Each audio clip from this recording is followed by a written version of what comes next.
Na wyjeździe stoczy Ewa Piątkowska pierwszą walkę w obronie pasa WBC wagi super półśredniej. Rywalką Polki będzie była mistrzyni świata reprezentantka Szwecji Mikaela Lauren.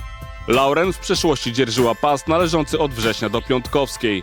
Polska tygrysica po tytuł WBC sięgnęła, pokonując na punkty Aleksandrę Magdziak-Lopez. Walka Piątkowska-Lauren odbędzie się prawdopodobnie 1 kwietnia w Szwecji lub Norwegii.